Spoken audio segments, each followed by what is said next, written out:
মাননীয় প্রধানমন্ত্রী তারেক রহমানের কাছে আমার একটা দাবি, এই বাংলাদেশে যত বাবাখোর বাখোর আছে এগুলো কি আপনি আলাদাভাবে কিছু টাকা পয়সা বানান, এগো হাতে কিছু টিয়া পয়সা দেন আপনি, নাইলে আমরা সাধারণ জনগণ মনে হয় যে আর টিয়া পয়সা চালাতে পারবো না।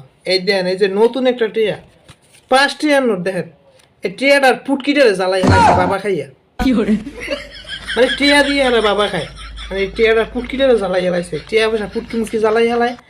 আপনি এর একটা ব্যবস্থা নেন, নাহলে এই বাবাখোর বাখোর গাঁজাখোরগুলোকে আলাদাভাবে টিয়া পয়সা বানাই দেন। ওগুলোকে আপনি করেন, লোয়ার টিয়া আছে না, লোয়ার টিয়া বানাই দেন, যাতে আর জ্বালাই পুটকি মুটকি জ্বালাই না দিতে পারে। কারণ টিয়াটা করছে কি নতুন, কিন্তু এই 5 টিয়ার নোটটা কিন্তু নতুন দেন। এই 5 টিয়ার নোটটারে কী করছে, বাবা খাইয়া টিয়ার পুটকি জ্বালাই হেলাইছে। এগুলোকে আপনি আলাদাভাবে লোয়ার টিয়া বানান, তারপরে এই টিয়াগুলো হাতে দেন, নাহলে আমরা সাধারণ জনগণ কিন্তু ভোগে পড়ব। এটাই আপনার কাছে অনুরোধ, তারেক রহমানের কাছে।